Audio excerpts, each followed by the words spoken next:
Hello नमस्कार सबैजनालाई welcome to my channel. अनि आज चाहिँ क्लास 10 र 12 लाई चाहिँ 9 र 11 मिलेर चाहिँ संयुक्त रूपमा शुभकामना आदान प्रदान कार्यक्रम थियो। अनि हाम्रो चाहिँ प्रोग्रामको उद्घाटन भइरहेछ पुलमा पानी हालेर। अनि सम्पूर्ण विद्यार्थी शिक्षकहरू सहभागी भएर उनीहरूलाई विद्यालयमा रहेको मोमेन्टहरूलाई चाहिँ स्पेशल बनाउने सबैजनाले कोसिस गरिरहनु भएको थियो। सबै टिचरहरूले उनीहरूलाई चाहिँ शुभकामना आदान प्रदान गरिरहनु भएको थियो। अनि यो क्षण चाहिँ उनीहरूको लागि मात्र नभएर हाम्रो लागि पनि एकदमै गाह्रो।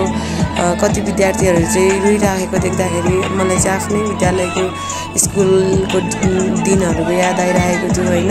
तर अहिलेको विद्यार्थीहरू धेरै बुझ्ने, उनीहरूले चाहिँ अब एकदम धेरै एट्याच भइसकेको हुन्छ साथीहरूसँग। एकदमै माया लागेको थियो। अब एक वर्षभरि पढाउँदाखेरि कति गाली गरे, के गरे है तिमीहरूलाई भनेर कति गाली गरे होला। तर यो दिन चाहिँ एकदमै उनीहरूको माया लागेर है उनीहरूले पनि अब कति भन्यो होला यो मिस त भनेर कति भन्यो होला। त्यही पनि अब अनि त्यति बेला हेरी चाहिँ यो दिन चाहिँ एकदमै मलाई आफ्नै भाइ बहिनीहरू छुटेर जानु लागेको जस्तो फिल भइरहेको थियो। अब 10 क्लासकोहरू त आउला, 11 क्लासमा यही स्कुलमा पढ्ला, 12कोहरू त अब अर्कै ठाउँमा जाने भइसकेपछि चाहिँ धेरै अब माया लाग्ने, अब सँगै बसिसकेपछि चाहिँ कुरा पनि एट्याचमेन्ट भइहाल्ने।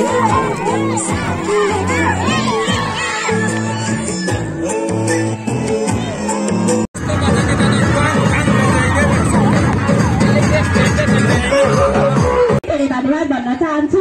र अब यस विद्यालयबाट गइसकेपछि पनि यहाँहरू सम्पूर्ण शिक्षक शिक्षिका साथै विद्यार्थी साथीहरूलाई सधैँ सम्झिरहनेछ।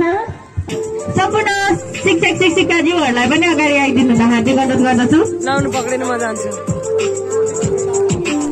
उनीहरूले चाहिँ आफ्नै फोटो क्लासभरिको फोटो खिचेर अनि त्यसरी फ्रेम गरेर विद्यालयलाई चाहिँ चिनो स्वरूप दिइरहेको थियो। अनि हामीले चाहिँ यहाँ सम्पूर्ण शिक्षकहरू मिलेर चाहिँ त्यसलाई विद्यालयमा लिइरहेका थियौँ होइन। अनि त्यसपछि त सबैजना मिलेर डान्स गरियो है, एकदम रमाइलो पनि भयो।